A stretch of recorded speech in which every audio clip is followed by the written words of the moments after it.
I don't even know how to start this, so I'm just going to go. My name's Calvin. I'm 32. And about 5 weeks ago, my life looked completely different than it does right now. I've been sitting on this for a while because I kept thinking maybe I was overreacting. Maybe I was the problem. Maybe I was reading it all wrong. But I wasn't.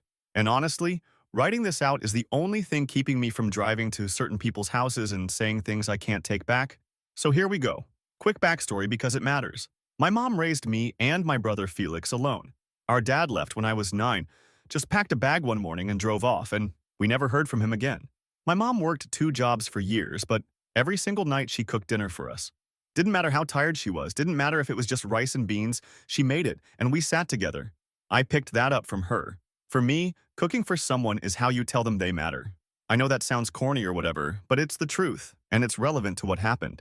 I met Autumn when I was 26 and she was 24. She was wrapping up a marketing certificate. I was already 2 years into a logistics coordinator gig that paid decent. We clicked fast. She was sharp, funny, had this energy where she could walk into any room and own it. I was the quieter one, but we balanced each other out, or at least I thought we did. After about a year, we moved in together. Apartment lease went under my name because her credit was wrecked from college. She'd defaulted on some stuff and never cleaned it up. I paid the deposit, first and last month. Utilities in my name. Internet in my name. 8 months after that, her car broke down permanently, and I co-signed on a new one for her because she couldn't get approved a loan. I did all of this without a second thought because I genuinely believed we were building something that was going to last. Now, here's where you need to pay attention because this part matters for everything that comes later. About a year and a half into living together, Autumn reconnected with a bunch of people from college through some group chat. One name started showing up in every conversation we had. Oliver. Oliver thinks this about that new show. Oliver had the funniest take on whatever. Oliver's doing so well at his new job. It was constant. I asked her about it once, just casually, and she shut me down immediately. She told me I was being insecure, that Oliver was like a brother to her, that they'd been friends since freshman year, and it was weird that I'd even bring it up. She made me feel like the problem for asking, so I backed off. But I noticed things. She started going out more, always with Tanya, always vague about where. She started keeping her phone face down on every surface. She changed her lock screen password. I only knew this because I saw her punch in a longer pattern one morning when she thought I wasn't looking. None of this was enough to confront her about because individually it's all explainable, right? People change their passwords. People go out with friends. But stacked together, over weeks, it paints a picture that I chose to ignore because I didn't want to be the jealous, controlling boyfriend she'd already accused me of being. Our third anniversary fell on a Thursday. I took the full day off work. I drove to 3 different stores because I needed specific ingredients for her grandmother's lamb recipe. This dish she'd talked about missing for years. Her mom had a specific spice blend that was a family thing, and I actually called her mom a few days earlier to get the ratios right. Her mom was happy to share it, told me Autumn was lucky to have someone who cared that much. That stuck with me later for obvious reasons. I spent 5 hours in that kitchen, set the table with real dishes, lit candles, put on the playlist she'd made during our first month together. I even went out and got a specific dessert from this bakery she liked across town because they made this pistachio cake she was obsessed with. Autumn got home around 6:30. She walked in, shoes still on, bag over her shoulder, and she looked at the table. She looked at the candles, at the food, at me standing there, and she laughed. And I need you to understand the type of laugh this was. It wasn't surprise. It wasn't nervous. It was the laugh you do when something is so beneath you that it's actually amusing. She said something about how this was some desperate attempt to prove I wasn't completely useless. Just casual, like she was commenting on the weather. Then she pulled out her phone, opened the camera, and took a picture of the entire setup. I watched her tap into a conversation. I couldn't see the name from where I was standing. And send the photo. She stood there waiting for a response, got one, and then said out loud, not to me, just loud enough that I'd hear, something along the lines of, "Can you believe this guy? He actually thinks this fixes how pathetic he is."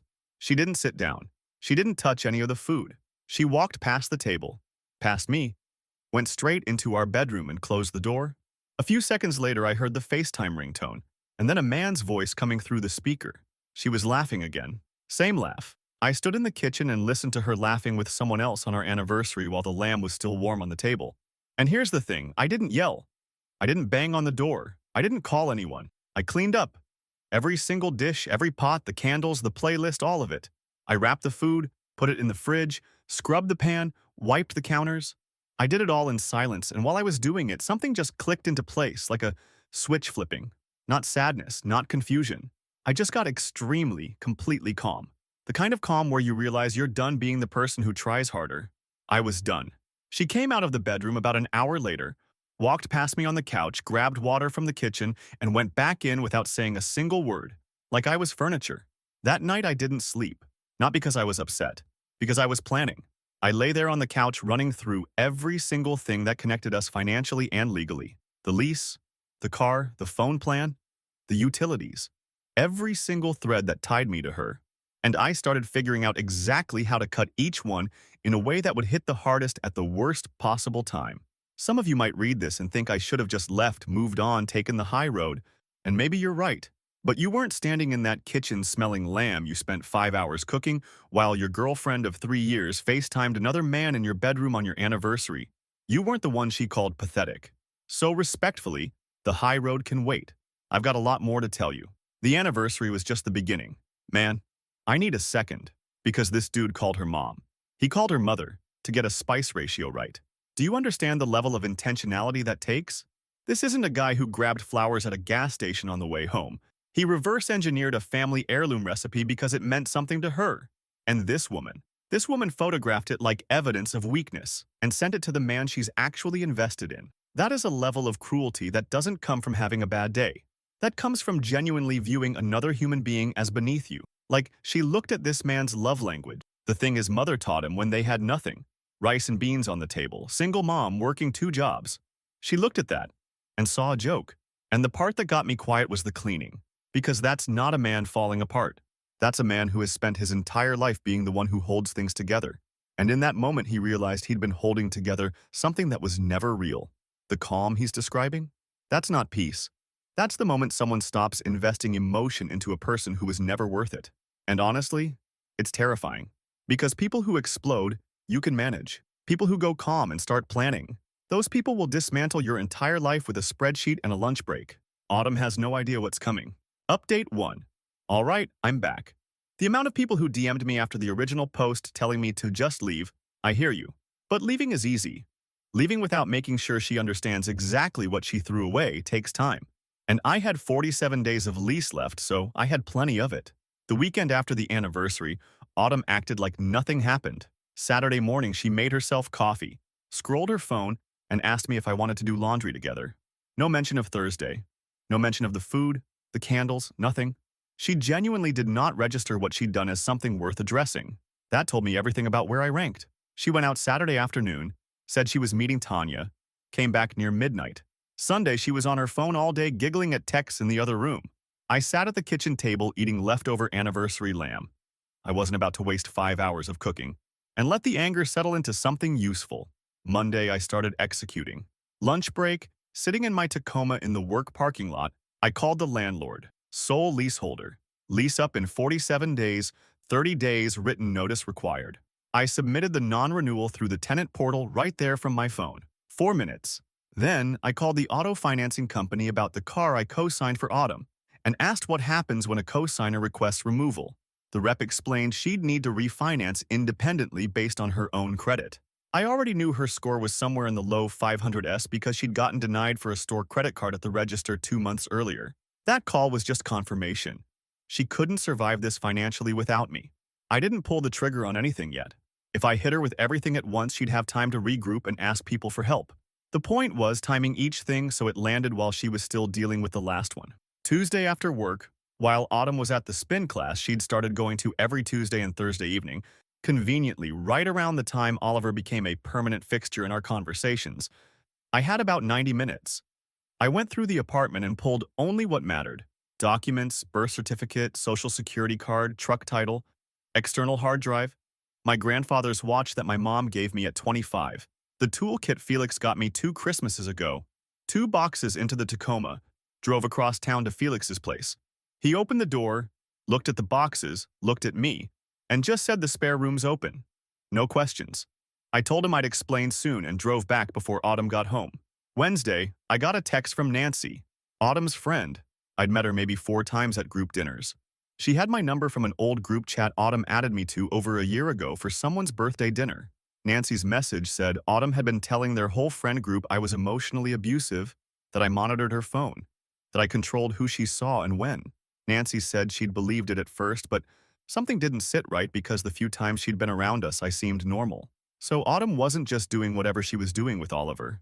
She was building a narrative, making me the villain in advance, so when people found out about Oliver, she'd already have the defense ready. She wasn't cheating. She was escaping abuse. That's not just betrayal. That's someone who thought about how to destroy your reputation before you even knew you were in a fight. I screenshotted everything and saved it. That same night, while Autumn was in the bedroom on her phone, I logged into our shared phone plan from my laptop. My name, my money, full dashboard access. I pulled up her detailed usage. Hundreds of calls and texts to one number. FaceTime sessions almost every night for 3 months, some over 2 hours. There were nights I'd been on the couch thinking she was scrolling Instagram and she was on 2-hour calls with this person. Her line was also sending dozens of picture messages to that same number over the past month alone. I couldn't see content, just timestamps, file sizes, frequency. The pattern was obvious. This wasn't friendship texting. This was an entire parallel relationship running on a phone plan I paid for. I needed one more thing before I moved. I needed to know exactly how deep she was in with Oliver, and I needed her to feel completely comfortable right up until everything started falling apart. So Thursday morning, I made her breakfast. Eggs, toast, coffee. Set it on the counter before she woke up. She came out, looked surprised, said thanks.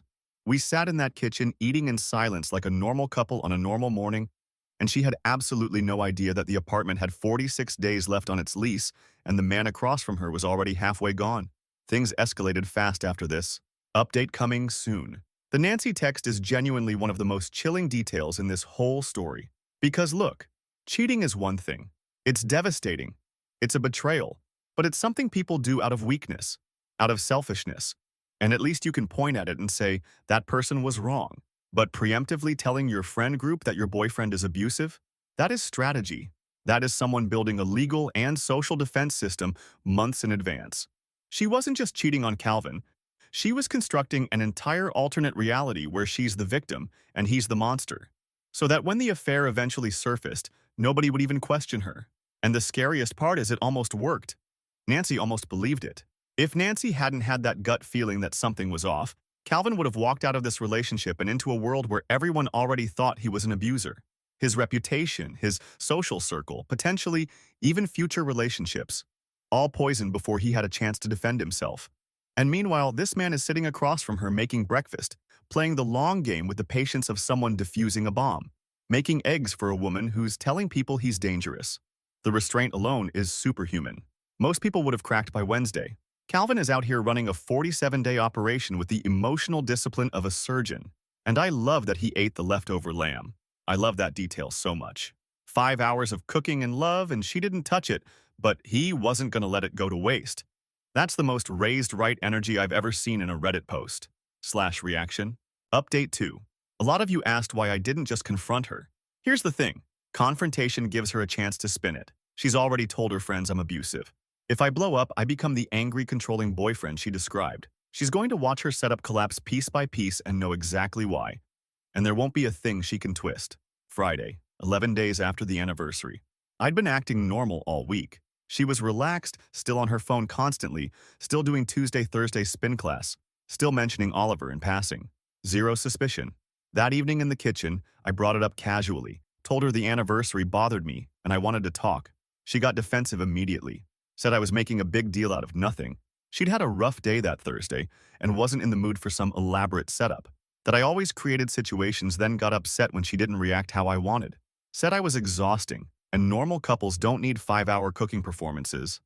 I let her go for a solid 10 minutes. She explained why the anniversary was my fault. My expectations were too high. I was performing. I was guilt-tripping her.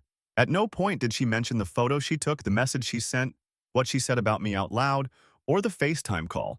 She erased all of it and rewrote the night as me being dramatic. Watching her do this in real time was more useful than any phone log because I got to see exactly how her mind worked. She didn't just lie, she believed her own version. I didn't push back. Just said, okay, maybe you're right. She looked relieved, said she was glad we talked, picked up her phone and walked to the bedroom. The following Monday, 2 weeks after the anniversary, I called the carrier during lunch, confirmed I was the sole account holder and removed her line. 10 minutes. Didn't tell her. Her phone stopped working around 3 p.m. I know because she started texting me from Tanya's phone, furious, saying her service died and asking if I knew anything. I waited an hour and told her, yeah. I removed her line from my account. She came home and the conversation lasted over an hour. She wanted to know why I did it without warning. I told her it was my account and I didn't want to pay for 2 lines anymore. She said I couldn't just do that. She needed her phone for work. I told her she could open her own plan anytime. She kept saying I did it to control her. I kept saying it was a financial decision. She asked what I meant by that, what about the bill? And I could see her trying to figure out if I'd looked at the usage details. I didn't confirm or deny. The problem was her credit. Same destroyed credit that made me co-sign the car and carry everything else. She couldn't get approved for a postpaid account without a deposit she didn't have. Prepaid meant a new number, which meant losing every contact, every conversation, every thread she had going, including whatever she had with Oliver. Tuesday morning, she cornered me before work, told me I was ruining her life over a phone plan. I said I wasn't ruining anything, just stopped paying for things that were mine. Then I asked her calmly if she'd talked to Oliver about it. She stopped talking completely for about 5 seconds. Asked what Oliver had to do with anything. I said nothing, just figured since they were so close he might have advice. She grabbed her keys and left. That was the first real crack. She knew I knew something, but not how much. That uncertainty was going to eat at her worse than any argument. Then something else developed. Felix called me Tuesday night. Autumn's mom had gotten his number. Autumn still had Felix in her contacts from a family barbecue 2 summers ago and gave it to her mom.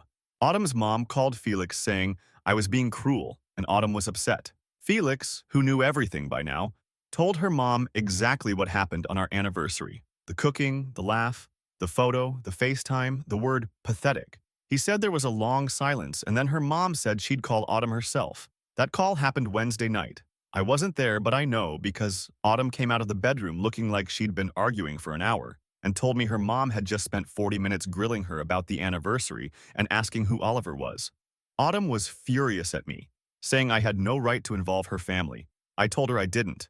Felix did, because her mom called him first. 2 dominoes down. More coming. I want to talk about that 10-minute monologue Autumn gave about the anniversary being Calvin's fault, because I think that moment is the key to understanding everything about this woman. She sat there and rewrote an entire evening, an evening where she photographed a man's love and sent it as a punchline, where she called him pathetic within earshot, where she FaceTimed another man in their bedroom. She rewrote all of that into, you were being dramatic, and your expectations were too high. And Calvin says she didn't just lie, she believed her own version. That right there is what makes someone like Autumn genuinely dangerous to be in a relationship with. Because you can't argue with someone who has already edited the source material in their own head.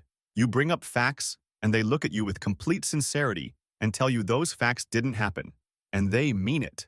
They've already moved the memory into a folder called Things Calvin Overreacted About and filed it away. That's why Calvin's approach is actually brilliant. He's not arguing. He's not presenting evidence. He's just quietly removing the infrastructure she built her entire comfortable life on, and every single piece of it had his name on it. The phone, the apartment, the car. She was living in a house made entirely of Calvin, and she didn't notice until he started pulling out the bricks. And Felix telling Autumn's mom?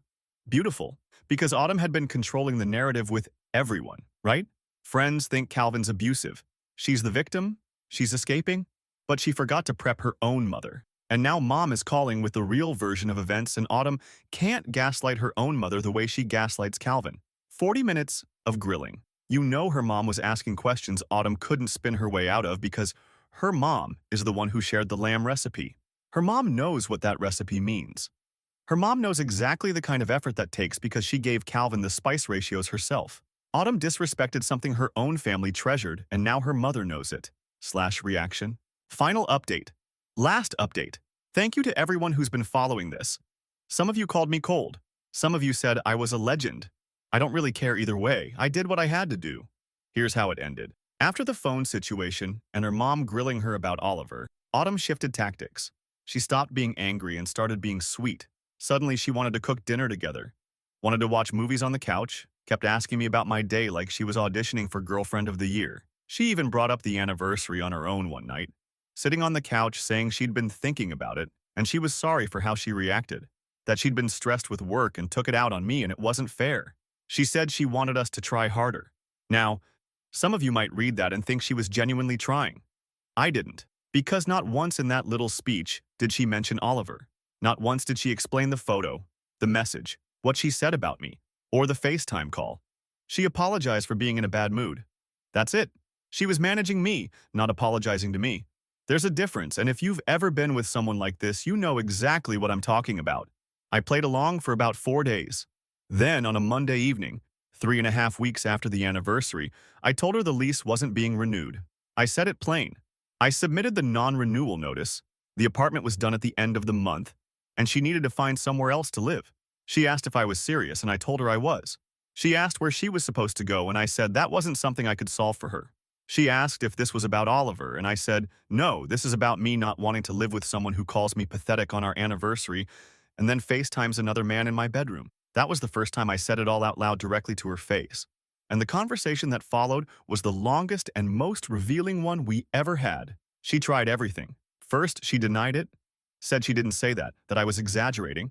I told her I heard her clearly, and she sent a photo of my cooking to someone with a message calling me pathetic. She switched to minimizing, said it was just venting. She didn't mean it. Everyone talks about their partner sometimes. I asked her if everyone also FaceTimes the person they're venting to for 2 hours every night on a phone plan their boyfriend pays for. She went quiet on that one. Then she tried turning it around. She said I was clearly snooping on the phone account and that was a violation of her privacy. I told her there's no privacy expectation on an account that someone else pays for entirely, and she was welcome to have had her own plan this whole time. She said I was punishing her, and I said no. I was removing myself from a situation where I was being used. She asked me what I wanted her to do, and I told her I wanted her to be gone by the end of the lease. She cried for a while. Then she got angry again and said I was throwing away 3 years. I told her she threw away 3 years on a Thursday night in about 15 minutes, and I was just cleaning up, which is what I always did. The next day, I submitted the formal request to remove myself as co-signer on her car. The lender sent her a letter within the week saying she had 30 days to refinance independently or the loan terms would be reassessed. With her credit, that meant either a massively higher interest rate or the loan getting called entirely. She found the letter in the mailbox on a Friday afternoon and came inside shaking the envelope, asking what I'd done. I told her the same thing I told her about the phone. It was my name, my liability, and I was removing myself from it. She tried to argue that I was legally obligated to keep co-signing. I told her I wasn't, and she could call the lender herself to verify. She spent that whole weekend trying to figure out her options, calling her parents, calling Tanya, looking up how credit works for what seemed like the first time in her life. Her dad wouldn't co-sign for her because, as I found out later from Felix, who heard it from Autumn's mom, her dad told her that if her boyfriend was willing to drop everything and leave, then she must have done something serious and he wasn't going to bail her out until she told him the full truth. She didn't tell him. So now she had no phone plan, a lease expiring in under 2 weeks, and a car situation that was about to collapse. And that's when I found out something from Nancy that explained a lot. Nancy told me, through the same text chain we'd been using since she first reached out, that Autumn had always talked about me like I was temporary. Even early in the relationship, Autumn would tell the friend group things like, Calvin is fine for now, he's stable, he's useful. She described me to her friends the way you describe a reliable appliance, not a partner. Nancy said Oliver wasn't new either. Autumn had been in contact with him on and off for most of our relationship, but it ramped up heavily in the last 6 months when Oliver moved back to our city. The anniversary wasn't some breaking point for Autumn. It was just the night she stopped pretending she respected me at all. The lease expired on a Wednesday. I'd already fully moved to Felix's spare room by then. Autumn had to move back in with her parents 3 hours away because nobody else would take her in without a deposit she didn't have, and credit that couldn't pass a background check. She showed up at my mom's house the day before the lease ended, without telling anyone she was coming. My mom had heard every detail from me and Felix by that point. Autumn stood on the porch and told my mom I was making a mistake, that she loved me, that this was all a misunderstanding. My mom told her that she raised her sons to cook for the people they loved, and that what Autumn did on our anniversary was something she would never forgive. Then she closed the door. Autumn still tries to reach me. She got a prepaid phone and found my number through Tanya, who still had it. She leaves voicemails that rotate between apologizing and being angry. The last one was just her crying, saying she didn't understand how I could be this cold when I used to make her grandmother's lamb recipe from memory. I saved that voicemail, not because it hurt, but because it proved she finally understood what she lost. I made that recipe last Sunday for my mom and Felix. It tasted better than it ever did. Nancy's revelation is the part that reframes this entire story. Calvin is fine for now. He's stable, he's useful. That's 3 years of a man's life summarized as a utility bill. She didn't fall out of love with Calvin. She was never in love with Calvin. She was in love with what Calvin provided. The apartment she couldn't lease herself. The car she couldn't finance herself. The phone plan she couldn't get approved for herself. Calvin wasn't her boyfriend. He was her credit score with legs. And the cruelest part is that the thing she's crying about in those voicemails, the lamb recipe, she doesn't miss him making it. She misses what it represented, someone who would pour 5 hours of effort into making her feel loved while she gave absolutely nothing back. She misses the service, not the man, and she still doesn't get it. She's on those voicemails saying, "How could you be this cold?" Like he's the one who changed. He didn't change, he just stopped letting her use him. That's not cold. That's a man finally valuing himself at the price he was always worth. And I gotta say, Autumn's dad. Her own father heard that her boyfriend dismantled everything and walked away. And his response was essentially, "Yeah, you must have done something terrible and I'm not helping until you tell me what." Even her own parents could see through it. When the people who raised you won't bail you out, that's not them being cruel. That's them knowing exactly who you are. Calvin's mom on that porch, though, that is the moment of this entire story. I raised my sons to cook for the people they loved. One sentence. Door closed. No argument, no drama, no back and forth. Just a woman who spent years making rice and beans for her kids after working 2 jobs, standing on her porch, looking at the woman who laughed at her son for doing the exact same thing she taught him. That's not just a mother defending her son. That's a woman defending everything she ever taught him about love being something you do, not something you perform when it's convenient.